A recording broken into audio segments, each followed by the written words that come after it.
Hey, we're back. Practical Wellness Radio is rolling, and today on the pod, Cody and myself sit down with a friend of the show, Dave Haggerty.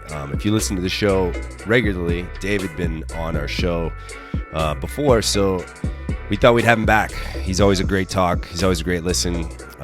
Dave's currently a doctor of physical therapy and a strength coach, and I think he does some really great things. We talk about in the show how he balances working with intermediate to advanced athletes, performance level athletes, along with, kind of the general population or maybe somebody who's never really strength trained before, and the differences between that and what he does to kind of hold people accountable in those settings.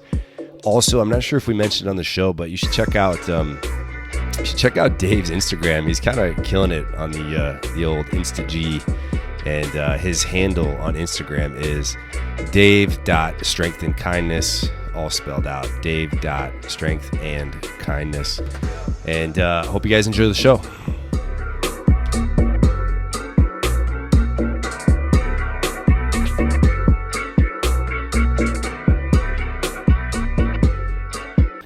All right. The first ever second time guest on Practical Wellness Radio, Dave Haggerty. Dave, how does the honor feel to have joined Cody and I here twice on Practical Wellness Radio?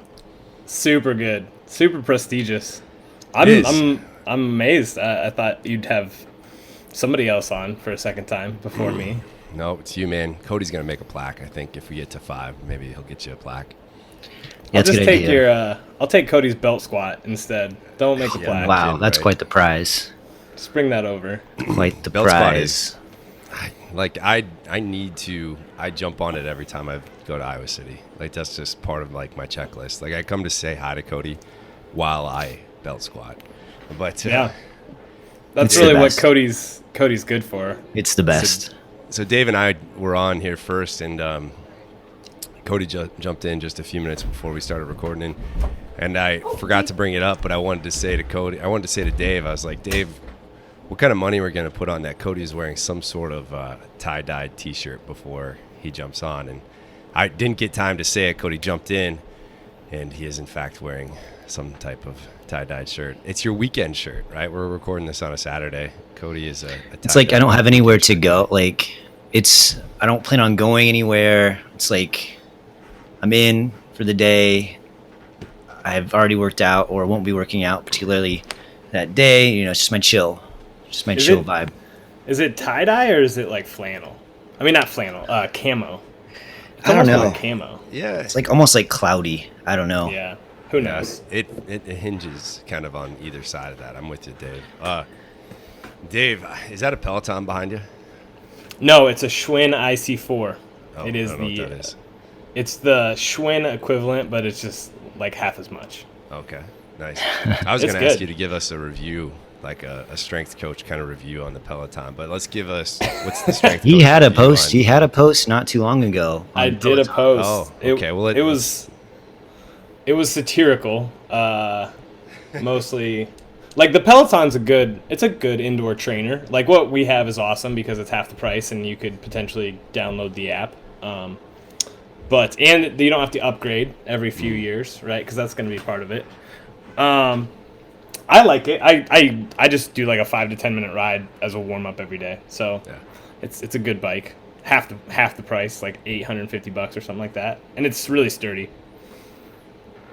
That's awesome. So do you put your own bike on there, or does it come with its own? No, it's a spin bike. Oh, I see. Okay, couldn't quite tell. Yeah, I know. He's gonna get ready for RAGBRAI next year. He can do RAGBRAI with you. Maybe I will. Dave, it was so much fun. We talked about this on this show already, so I don't want to go into it too much. But I loved it. It just, like I said, it checked all my boxes. I get to be outside. I get to be a little active, and I get like a goal that's like attainable every single day, and I get to drink some beer and eat some food. And so it was a week of like, it was a kind of a perfect little, I don't even want to call it, like, it was almost a vacation. It was. RAGBRAI it's on my list for sure. And I think you hit on a lot of the things that I value too. Like task completion, being outside, being with a lot of, like, I don't necessarily want to say a lot of other people, but it's just a cool event. Yeah. Yeah. There's like, I never really was a people watcher until like maybe the last few years of my life. And Ragbri is like primo people watching. Like there's just everything to see and anything to see. And there's like bicycle envy. You're like, oh, look at that bike. That's so cool. And, it just. Is that a Huffy? I'm glad you said, because that's what I was gonna say is the people watching, because that's really what I care. That's like why I like to go anywhere. Is like I don't really like loud places. Like I like concerts and stuff, but I don't want to be around tons and tons of people. But I do enjoy watching people and just how interesting we are. State Fair, man. That's really actually prime time. I agree. Yeah, That's prime time. That's a good one. So Dave, what's new in the world of Dave Haggerty since we've talked last? When did we talk? Was that beginning of summer? It was a pre-brand change, if that maybe. Yeah, that's right. Off point. Yeah. Oh yeah. So yeah, that's a great point. Yeah. I rebranded to Strength and Kindness. Is my online coaching brand, and have taken my online stuff more professional, which is good. I'm growing, and I really enjoy it. I think it's the future of definitely like therapy. I think some people are always going to want in-person coaching, and I don't think that's ever going to go out of style. And some people are going to want in-person therapy for sure too. But at least like doing stuff in hybrid where you see people in person every once in a while, and then you see them or they do their workouts and their training, and you do more check-ins and video feedback and stuff like that is really cool. So I've grown that. It's Strength and Kindness is the brand. That stems off of Drake's song One Dance, where he says strength and guidance a couple times, and I thought he was saying strength and kindness. So that rolled into my branding. But I like it. It's me in general. Like I value strength and I value kindness a lot. But kindness is hard because at some point you have to be a hard ass to people. Otherwise, they just take advantage of you. So it's finding that balance. That is a good point. Like when you talk about like those are two like almost great pillars to kind of stand on and live your life on, right? But man, it is like, and I don't even know, and I know what you're saying. Like you don't have to be a hard ass, but you kind of do at the same time, just to kind of.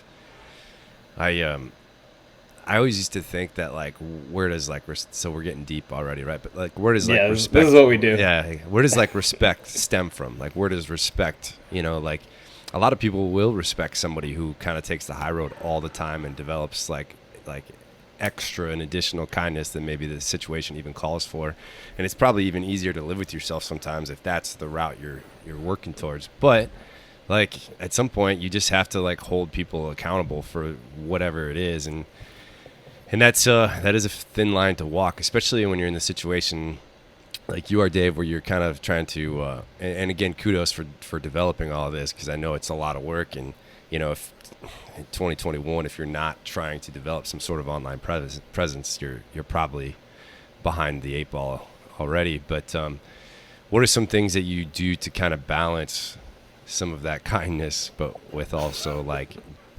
accountability when you're in the position of a strength coach, or you're in the position of guiding or leading anybody?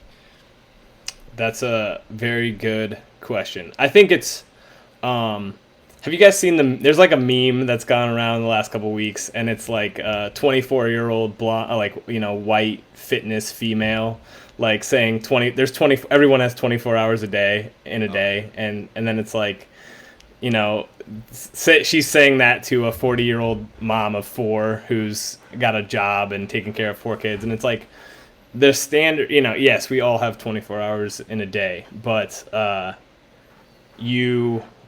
everybody's got different agenda or different schedules, and there's just so much going on. So, I mean, patience and empathy for a lot of this stuff goes a long way. Like, how I think about training, and I know it's how you two think about training, is like we're going to get something in on like a 5 days a week, we're going to do something, right? And then like the other days we're going to exercise. But a lot of people, like if they got 3 training sessions in a week, like that's a huge win. And so it's balancing that, like, you want to hold people accountable, but you have to know what they need to be held accountable to.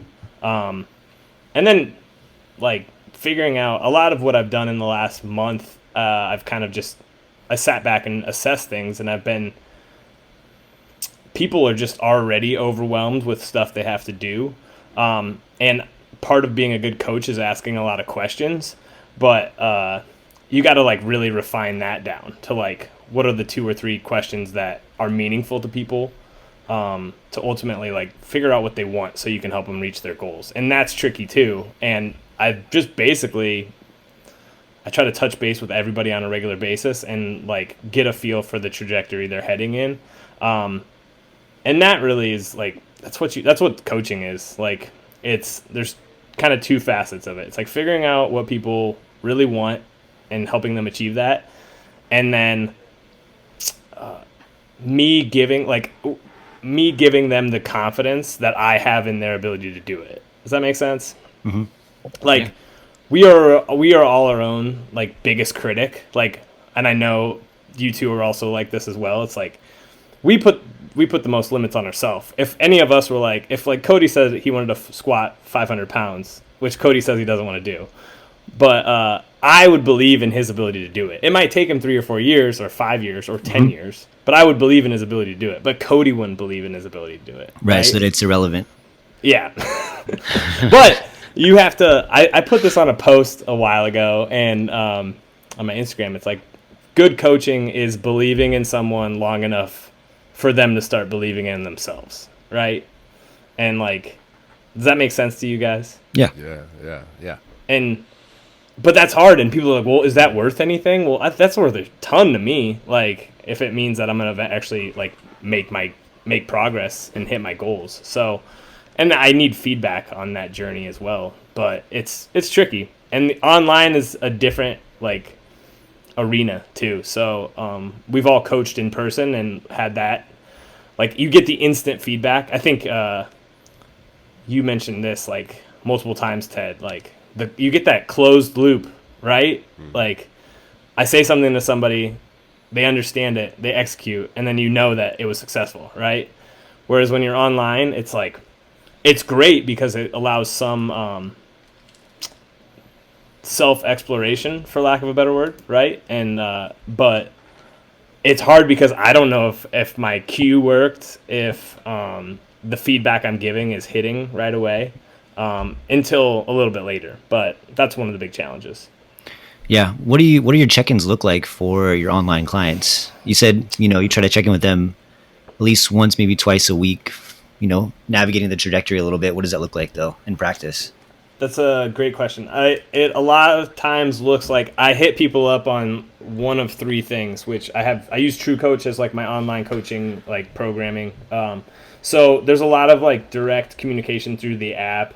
And then even in their workouts, there's, like, boxes that'll check, like, a soreness. How sore are you, right? How are you feeling mentally? That type of stuff that they can hit 0 to 10. If somebody's missed a few days of training, I go to text message or I hit them up on Instagram and just see what's going on, right? Like, I try to be, it's not supposed to be judgmental at all. It's just like, how do we keep you on track? And, a lot of us are plagued by paralysis by overanalysis. And some people are like, well, I can't get anything done. Why go spend 15 minutes, like, riding a bike? And sometimes they just need to nudge, be like, just go do something. You'll feel better. I guarantee it. So what they look like is, there's multiple things. I have, like, little like AK workouts in True Coach that'll be like a questionnaire, or it's just me saying, like, hey, how's it going? What can I help with?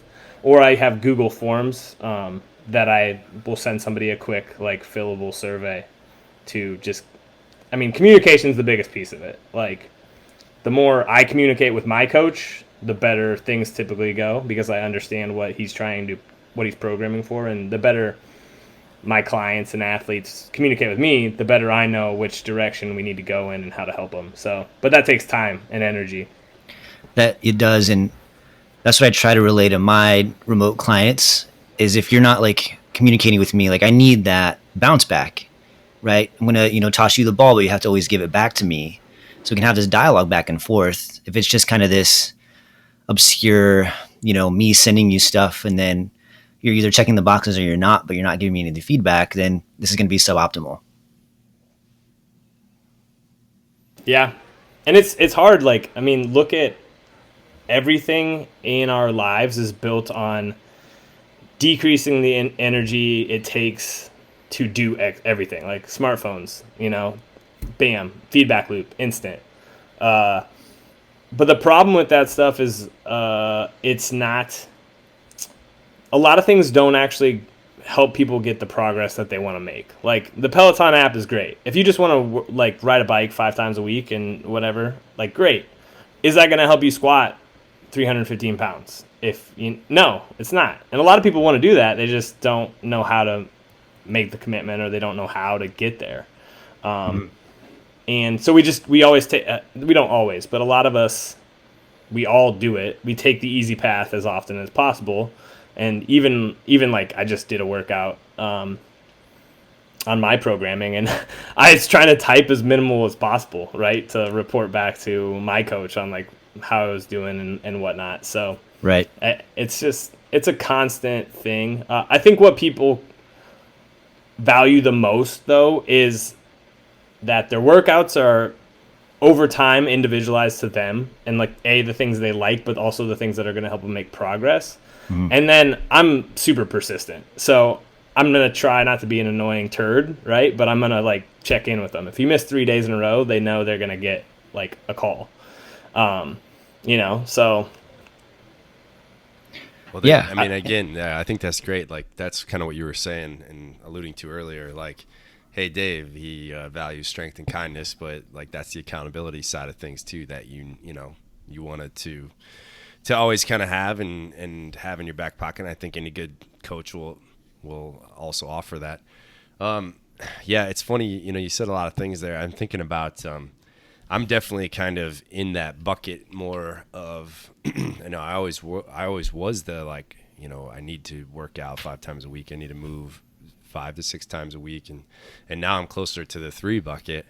And I was that same coach who I remember having specific conversations with people like, hey, we need to work on some mobility issues. We need to do some things like to find 10 minutes out of the day, like, right before you go to bed, maybe in between whatever it is, like even, I don't know. Right. And so you're trying to come up with scenarios. And now I just am more understanding of what the real world actually is. Right. And Cody, we were over at Cody's place, I don't know, maybe it was a month ago now or a couple weeks ago. And Cody's got to kind of witness firsthand like how just busy like my kids were, and how like, like I think we were there for maybe an hour, like my wife, my 2 kids and I think we broke maybe like 3 to 4 different things in his house in less than an hour. Like kids just like, my kids just literally walk around and they're like, what can I just F up? Like that's like what happens if I pull on this or pull this? It's so, you don't know that until you know that either. And I think, a lot of, it's kind of broadened my horizon of perspective when I can kind of like, I don't know, validate and understand people, where they're coming from, Cody, what, so we broke like a windsock. Holiday Cody had this like little like action figure thing, and Holiday just ripped his arms off. And, yeah, it was like one of those like that. Soft. I don't know. One of my clients got it from me at like material, a stress ball, like at a conference or something, and they were giving it away because they needed to. So she gave it to me, and it's like a guy like flexing. I just keep it in the gym, and she pulled the arms like apart. The girl just grabs it and just goes poof. Oops. She felt really bad. Like she did. It was almost like, not that I want to see a child feel bad, but like it was so cute to see her. Yeah. Like feel sorry she knows for doing exactly. it. She was remorseful. That it was so it was fine. I don't have a child-proof house either. Yeah, we've had to always and constantly kind of address what exactly the definition of a child-proof house is. It's probably true. It evolves. Yeah. So that's great, Dave. When you're working with clients, and let's say you supply programming to them, it sounds like, and let's just run through kind of what that process looks like, right? And so for anybody who's out there and maybe listening to this, they reach out to you, and I think maybe we had kind of done this before, and maybe brought this up, but I can't remember if it was either on the podcast or just in conversation. What is that process from hey, I see that Dave offers a service to I am working with Dave? Yeah. So the first step is to get on a phone call and talk a good amount about what people's goals are, what they're currently doing, what they'd like to be doing, what they ideally look like and feel like in a 6 month to a year time frame. And because a lot of this stuff is like emotionally driven, and that's good. And frankly, that's what motivates people more than like the logical stuff that we as coaches can sometimes get into. So, I mean, I understanding why people want to get stronger, want to get healthier, and I mean, everyone wants to get out of pain. Like anybody, it's easy to. One of the poor aspects of like physical therapy is that everybody who comes in to see you in like a clinic, like they're going to be in pain most likely, but it's more about like what helps people get out of pain is looking at like the functional things and the things that matter to them, and like building strength and capacity to do those things, because then you just care less. You get out of pain and you care less, right? So like that's the first step, is like a phone call, really trying to figure out what people want. And I also just assess if it feels like it's gonna be a good working relationship. And I haven't really had a poor experience with anyone yet, but I think that matters, because coaching is more it's a relationship for sure. And then based on what people have been doing and what they want to do, I program like a test week, which is typically something simple, like a 4-day split or a 3-day split depending on their training, like what their schedule looks like. And it's going to include like, what does your squat pattern look like? What does your deadlift pattern look like? What is your like a push, like a press, or like and pulling, that type of stuff. Pretty simple, big stuff. And then I find like accessories based on what they have. From there, it's just I program week to week. I have a general idea like of where I want them to go in 4 to 6 weeks, right? But people's schedules are so variable, and it doesn't. For me, I just had one of the like athletes that I have that I think is really gonna get good at like powerlifting. I ran a program like with her that I just kept going for like 4 weeks, or for another like. It ended up being a 6-week block instead of like deloading at week 3, because she just kept making progress, right? And we didn't have to change much. She was lifting heavier every week, so that was sweet. That might not always happen, but you might as well take it while it's there, right? Mm-hmm. And she wasn't overly beat up based on like all of the assessments and stuff that I do. So it varies with a lot of people. Like I always think of it like it's a giant funnel, right? When we all start out, like we're all going to make progress. This is why like the first 6 months of CrossFit are really awesome for people, is because like you're exposed to so much. You're going to make a lot of strength gains. You're going to make a lot of cardiovascular gains. But then it's like a lot of people do stop making progress in the class, right? They usually have to do some type of accessory work. They have to show up and do stuff that they're not good at. So like that individualization starts to play out. And that's just it. Over time, what happens is the programming gets built more and more specifically for who they are and what they want to do. And that's pretty cool for people, because I think it keeps them interested. And it's like anything else. You sell them a little bit of what they want and a lot of what they need, right? And for lack of a better word, you kind of trick them into doing the stuff that's hard and they don't want to do, by giving them a little bit of what they like to do. And then it's always just, hey, how do you feel like where the trajectory we were going on is, and what do you want to do? The people that I have that want to do powerlifting meets, because I basically kind of train 2 different groups. General people who just want to be strong and fit, and then people who want to do more like powerlifting-esque training to compete. The powerlifting, like, you're just always trying to make them stronger and add some weight to the bar. The generalized people, it's like, how do we keep you healthy? And I mean, you do this for both, right? But how do we make it fun and still get you stronger? So, yeah. Would you say like performance is a secondary goal for like the general health population? I think like I think okay, this is one of the things that I've had to check myself, because I think progress and performance is what makes it fun for me, but not everybody thinks that way. But I still do think performance drives a lot of the goals people have, right? Sure, like, sure. If you're performing better, you're probably looking better. You have to have some objectivity to it. Yeah. To stay consistent or even just do the thing. Yep. Yeah. And so, go ahead. Yeah, go ahead, Ted. If I could just jump in, I think this kind of is almost the full circle thing. You almost answered your own question earlier too.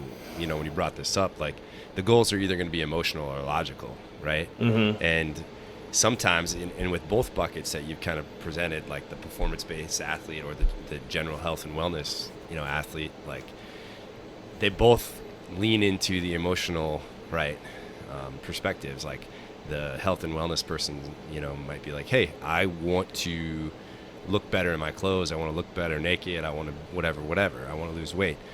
The performance-based athlete, hey, I need these numbers. I need to reach and attain these performance levels, whatever they might be. But there's also that logic that kind of comes into place with both of them too. And so it's hard to, I guess what I'm saying is it's hard to address both goals because they are so similar, right? And they are such in a place where, your job as the coach is to bring it back to the logical stance where, hey, like, and you mentioned too, like you deal with a lot of athletes that potentially are in pain or have had pain, right? You have the great PT background when it comes, and I think that sets you apart in this industry, is we can address and work through this in a manner where, our goal is to show up to work out and have good workouts, right? And if we are in pain and we are not committed to the emotion of this workout, it's not going to be a good workout. And so we don't get to that logical point of whether, again, it's either person, moving towards a performance level of numbers that we want to see and numbers we want to hit, or like my clothes are fitting me better, Yeah. And I think you're just always bouncing back and forth, right? Between like kind of the emotional, like, why are you doing this, and then the logical, like, what do you have to do to reach your emotional goals, right? Like, because I'm not a dietitian or anything like that. Let's be honest, though. Like, nutritional stuff is like the big basics. The stuff that actually matters to people is like, are you eating enough protein? Are you understanding like how many calories you should take in to either improve better, or to perform better, or to lose weight, right? Because some people don't eat enough and then their performance sucks, right?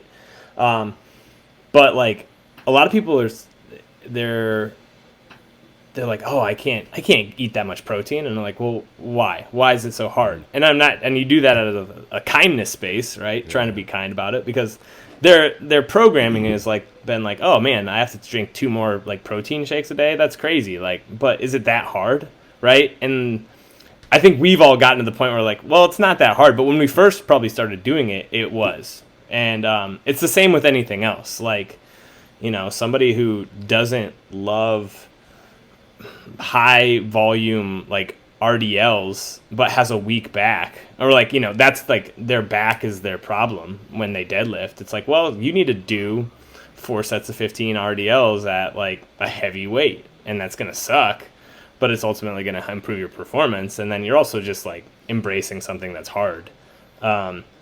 So that's one of the things. I mean, I have like the guy that's coaching me, his name's Neil Kitzmiller. He's a powerlifting coach, and he programs much differently than me, which is good because it gets me an exposure to somebody who has different thought processes, but also work. It works. Like, I've gotten stronger, and that's a good thing. Like, it's like, oh yeah, like you don't have to just do it X way. There's so many ways to do things, and ultimately it is like, let's test things out and then have the confidence to pivot when we need to, right? But a lot of people, that can scare a lot of people. People want to know what's going to happen in 6 weeks, right? But we don't know. So you just have to be intelligent about the decisions you're making and understand that humans are humans, and that like you said, Ted, like when you have my brothers give me crap because I mean, they have kids and we don't have kids yet, and they're like, "Oh, you're in for a new awakening. You know, it's going to be crazy," and I'm sure it will be. But like, people's lives are busy, and this stuff is super important. But it can't detract from life, right? It has to add to life, and that's tricky. But ultimately, if you keep people on track and moving the needle, they're gonna hit like momentum at some point, and that's what you're really looking for. Is like when they get to that point where they're starting to see and pick up a bunch of momentum, then I think that's what people ultimately want, and that's a cool space to get to as like a coach. So. Mm-hmm. Yeah, and I think at the end of the day, like everyone thinks they're busy. Yeah. Regardless of objectively they're busy or not, and I don't know how to measure that. But if someone's already coming to you as a person or a professional for help, they're at least willing to find space in that busy schedule. And I like that idea of just that there's not like this one path to get to the end goal.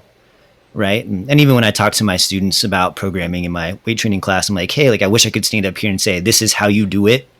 Like, I'm just going to write a workout or I'm just going to write a sequence on the board here. And this is, you just plug and play and you're good to go for the rest of your life. That's not how it works. You got to figure out kind of what works for you, what you're able to do consistently. And maybe that is 15 minutes, and if that's what you can fit in 3 times a week, great. Like, and we can start there. Hopefully that maybe grows over time. Maybe it doesn't, but it's still better than 0 minutes at the end of the day as well. And I think even as a coach, and you probably agree with this too, is like helping your client like navigate where they're at in that kind of thing. Because I think, and you might have found this, I know this to be true for me, I think clients come in thinking they can do more than what they're actually ready to be able to do. Yeah, and that's both in terms of like physiological adaptation, but also even just within their daily lives, what they have the mental space for. Do you think that's maybe pretty accurate with when you do like intakes? And for the 100%. Record, I would throw myself into that too. Go ahead, Dave. But I'm always like, I can do this. I can make time. I can whatever. But yeah, sorry. Go ahead, Dave. No, I mean, you guys are both on it. I think it's a Bill Gates quote. Like, people underestimate people overestimate how much they can do in a day, but they underestimate how much they can do in a year, right? Like, but everybody and I do this, and I'm obsessed with like trying to figure out like just the things that are going to move the needle for like my life, and not doing more than that. But then I also want to add in stuff like, I want to go skateboarding, like like I want to do stuff that's fun, right? But yeah, I think I have a client that's running a marathon, and when we did her intake, we were and she's also just super busy. She's a mom, super busy lady.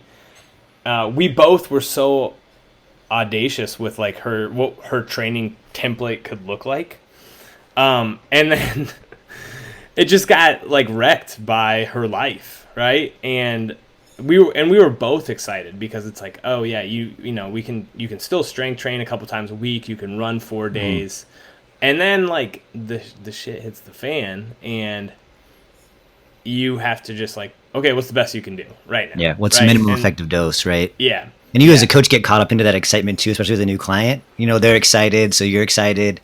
Like, yeah, let's do this. But then you kind of have a reality check somewhere.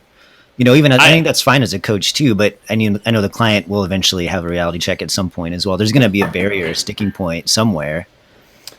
I have noticed an incredible trend, which is that 4 to 6 weeks in working with everybody, like the first 3 to 4 weeks, super high energy, hitting all their workouts, things are going great. Week 5 or 6, life sets in. Mm-hmm. And like you drop in motivation. Even if we've changed the programming, like we've done a little deload and stuff, like just inevitably stuff happens. And I don't think that's forever, but I think it's like most people don't train like me or you guys, where it's like we have things generally mapped out. We're going to hit 4 training sessions that are like a week that are regimented. Most people don't do that. Most people are like, I'm going to get 3 days in a week. If I do that, that's great. Mm-hmm. And then they like, to really see what they have to do to like reach their goals, it looks more like 3 structured days and like 1 day of cardio and maybe 1 more session, right? It's basically 3 to 5 training days, depending on schedule. And they're like, oh yeah, super, super into it. And then boom, life happens. There's a dip. And then a lot of people are like, oh man, I'm failing. And it's like, you're not failing. It's just, this is life. This is like riding the waves of training. This is riding the waves of everything. The only time you fail is when you like completely stop forever. Yeah. Right? Yeah. It's okay to stop, like if you need to. There's going to be situations where like, okay, let's stop. And we could argue that they can always do something, but for the sake of the client, they might just have to stop. But as long as they don't stop forever, like then you've never actually failed. No, 100%. I mean, and most of us, like, that becomes like a mental programming thing. Like, I think of this all the time. I don't know if this is weird, but it's like when babies start walking, we're not like, oh, stupid baby, you're never gonna walk, but they fail like constantly. And then there's like a threshold where they it becomes more second nature, and the energy to do the thing is less. And I'm a chemistry nerd. It's called like activation energy. There's a threshold potential that a lot of things have to go through for like a reaction to occur. And all of us have experienced this. Like, the first time we ever squatted 2 plates, it was hard, probably, unless maybe it wasn't, maybe 3 plates or whatever. It was hard. And then like you do it enough and it becomes easy. And then you're doing it for 5, then you're doing it for 10. Like, that's everything in life. But we typically meander around and things are hard. So yeah. I wanted to touch on, we're kind of wrapping up here. I think experience is one of the best teachers. Would you agree, Dave? Yeah, I would say it's probably the only teacher. All right, fair enough. I know you've been kind of going through your own journey with movements based off of your goals. Do you want to talk about that a little bit? What do you mean? So like your meniscus. Oh, yeah. I mean, I think it's just my MCL. So I don't have a whole lot of like catching or clicking. I hurt my knee at jiu-jitsu. It'll be 2 weeks ago on Tuesday. I was going against a guy who's a lot better than me, who was like a good wrestler, and I was kind of trying to out wrestle him, and I kind of planted, and he kind of came on the outside of my knee. Long story short, I hurt the inside of my knee, which is where your MCL, your medial collateral ligament, is, and then that attaches to your meniscus. It hurt. I felt a pop. Did not like that. I immediately went and rode a bike for like 10 minutes, came back in. I'm like, I shouldn't keep rolling. So it was pretty painful to walk for about a week.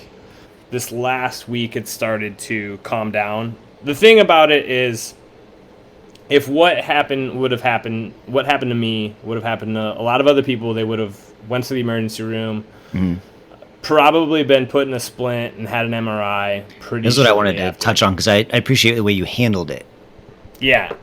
And I think that just comes from, like you said, yes, like, what am I going to do? I'm probably not going to have, like, the knee is still stable, and it's not overly painful, and I'm within a time frame that it's, ligamentous injuries can take, you're looking at a minimum of 4 weeks to really feel good, unless, like, it could feel better then, but like a minimum of 4 weeks, depending on the level of sprain, to 3 months. So I've just stayed moving, and I just got done working out. I tested squats to a little bit below parallel. Didn't feel great, but it was okay. In my mind, and I understand how complicated a lot of this stuff can be, but it's like you just have to move and don't be afraid of pain to some extent.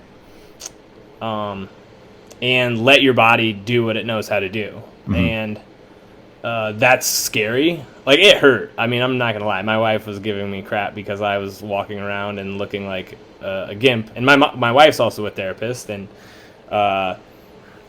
she's like, you need to treat yourself like you would treat somebody else, right? And I didn't necessarily do that. But most of this stuff is hard because we don't know when it's going to feel better. And I've had numerous times in the last 2 weeks where I've been like, is this ever going to get better in my own brain, right? And the reality of it is that it probably will. I'm 99.9% sure that it will, as long as I just keep doing what I'm doing and don't make it worse by trying to push too fast, and don't let it be a bigger problem than it is. So I think like the most important thing you said was like you're still moving, right? Yeah. You didn't go get crutches, and I think even one of your posts was just like normalize, your walk pattern, your gait pattern as much as possible. I thought that was really important too for people to see, because I think the first thing people do is they stop and they really try to not do anything with whatever they've injured. And I don't think that's unless it's like a broken bone, right? Or something like that.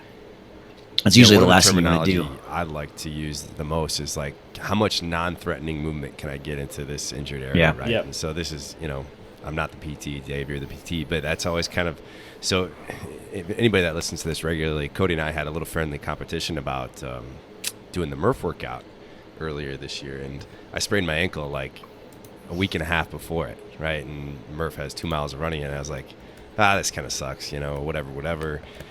But my goal was like, I only have one goal. I wanted to be able to at least jog on it here in about 2 weeks, right? And I had no idea if that was attainable. And I think maybe it's a Brene Brown thing. It's right. Just having the courage to kind of continue to put in the work and put in the effort when you don't know the results, right? And you don't know if you're going to, be able to reap the rewards of anything, really. But so that's one of my favorite terminology is just non-threatening movement. Like, how much movement can we get to a specific area where we're not threatening it in any manner to, risk injuring it worse. What I'll typically use for like a pain scale, like if a client's coming to me and like something is bothering them as relates to pain, we usually have the conversation or kind of reiterate, the pain scale of 1 to 10, if it's a 4 or less, and it doesn't increase during that particular exercise, then usually we're good to go. If it does increase, we're going to just try to find the next derivative of that exercise where it doesn't bother them like it did with that particular, we're just trying to stay as close to or trying to do as possible while still managing that pain, not making it worse, and going through as much range of motion as we can as well. Yep. I think both of those are super important. I think Ted phrasing it as non-threatening movement is... Yeah, I like that. It's a very good way to, because what pain is on some level, this is a little bit of a simplification, but it is a threat detection system, right? It's telling you that, in my case, that the tissue is sprained. And then, like, going along with what Cody said is, like, there's a threshold where it's still okay, right? Like, to move. And if it's not increasing, you're fine. And a lot of times, like, we all know this, like, our first 20 squats in a day feel like garbage, right? And I call those freebie squats. I tell my clients, give me just like 10 freebies air squats here. Let's just get them done. Yeah, because they're gonna feel that shit. Yeah, because then you start to feel a little bit better. And the one thing that I think a lot about, and it maybe not with like an acute injury like what I've got going on, but especially with stuff that's a little bit more chronic, is that you need to load the tissue that is the issue. That's like not my rhyme. I've stolen that from other people who are smarter than me. But like for what I've got going on, it's like, what is a ligament? Well, a ligament is like kind of the outer edge of your range of motion. It's keeping you within a safe physiological range of motion, right? It's the protector on the outside, on like the end range stuff. But it also is going to transfer force, through your leg. And so that's like why walking is painful and stuff like that, is because I'm making the thing do what it's supposed to do. And in my mind, and this is kind of, I don't know if it makes sense or not, but like, I still want to make that thing do what it's supposed to do while I'm trying to let it heal, right? Like I'm making it do its job a little bit to, like you said, Ted, like desensitize it. Because if I don't do that, then it's still painful to walk 3 weeks later when I could be walking without pain. So, Yeah. And the sooner we can move, even like if you're immobile, you have to mobilize something, like the sooner you can move, the faster you're going to heal. yep. Yeah. For various reasons, there's certain physiological adaptations from that and responses that I couldn't articulate very well in this moment. Yeah. But No, I'm with you though. I've dealt with probably a number of different like little back injuries, throughout the last 10 years or whatever. And so some of this is from my own perspective, again, understanding that everybody is different. But one of my favorite things, like when I'm coaching athletes and they might be dealing with a back injury, is like, how much can we walk on it? Does it threaten it at all to walk? So like, again, like how much can we continue to move in some manner? And that's always usually for me, like when I've had back injuries, and again, prefacing this that, no two back injuries are the same, like just get out and walk and walk and walk and walk and walk. And a lot of people that are coming to Dave and coming to Cody for programming and strength training, if they're dealing with pain, again, coming back to this topic of pain, it's interesting and it's hard to say and hear from your coach who you're paying, probably pretty, decent money to tell me to walk. Like I can go walk. I don't need your perspective and your quote unquote expertise to tell me to walk. But again, that non-threatening movement is maybe the best thing for almost any injury. Well, I think the coach comes in too is like, okay, what do I do after I'm done walking? It's a gap bridging. Yes. Right. Even from like Dave, you might even have thought about this a lot too, is like bridging the gap from, okay, and here's like a joke from our last weekend when we had dinner, Dave and I. We're bridging the gap from, okay, Athletico says I'm done working with them. Now what? How do I get back to what I was doing before? Like there's not that bridge. So I think what Dave does and what I do, as well, is trying to bridge that gap in a lot of ways. There's two big points that I want to So you guys know what the most evidence-based exercise for pain is? No. Evidence-based, go ahead and give it to us. Definitely back pain, but I'm pretty sure it's most like pain in general. Walking programs. Because they're easy to study, so there's an error in that per se. But the more people move, like Ted says, the more non-threatening. There's a pain, and we've discussed this last time. Pain is physical, cognitive, and emotional, right? There's three aspects to it. So there's very much the tissue injury, right? Then there's the cognitive effects, which neurons that fire together, wire together, right? So when you're in pain, you're making connections in your brain.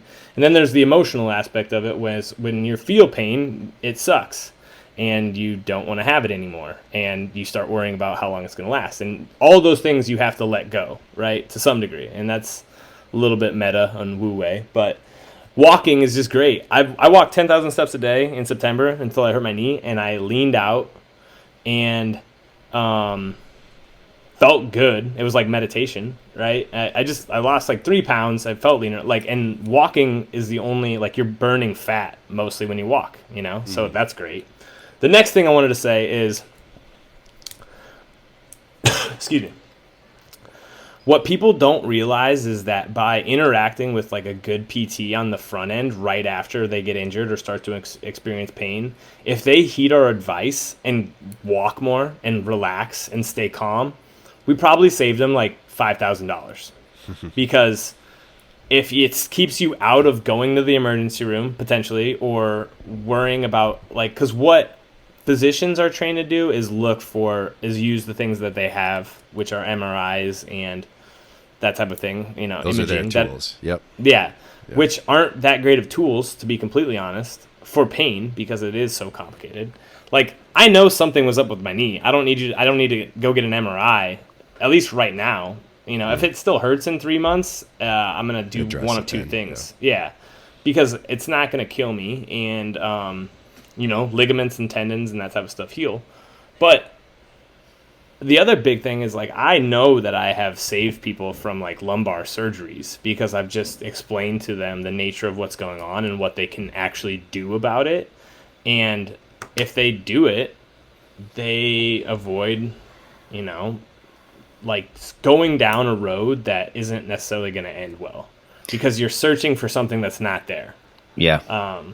So Yeah, it's like hard though. pain isn't a death sentence. You're not your pain either. I think people get caught up in that of like, I'm just a person with back pain now. This is who I am, and that's obviously going to perpetuate the pain in a lot of ways. And I think last time we had a podcast, we talked about that psychosomatic effect in a lot of ways. So understanding that of like, okay, my name's Dave, but I'm not Dave with knee pain. I'm Dave, who's a strong, capable guy that can articulate a lot of these points better than Cody. And, I'll get through the pain. Like, it's okay to have pain, but you're not your pain. And I think people have to start thinking about that and not being so reactive to it as well. Yeah. Yeah. It's an unfortunately necessary aspect of life, right? Like the whole narrative of being pain-free is probably more damaging than it is good because people go looking for resolutions to little moans and groans that are just part of life. And honestly, they're just you as an organism. Like Ted, you're a dad. You sleep less than you probably did before, and you are just probably a little bit more stressed out. Would you say that you feel a little bit more moans and groans on a daily basis? 1,000%, yes. And it's not that being a dad is bad. It's just like it's more stressful. You're sleeping less. Like you as an organism are under more stress. And so then you're going to feel the little things that are maybe always there, right? But you're a little bit more, ooh. And then, like, if you do get a great night's sleep or you're away from your kids for a couple days, you probably feel pretty freaking good. That's like, those are the examples that people don't realize. They don't look at. They're like, oh, yeah, it makes sense. Like, when people go on vacations to somewhere they love and do things that they enjoy, they don't give a shit about their pain. They don't. Yeah. So. Cool. I think that's a good place to wrap up. Yeah, unless you got a real good point here, Ted. I don't want you to. Nope. No, all I offer are circling back like storylines and stories. I have a.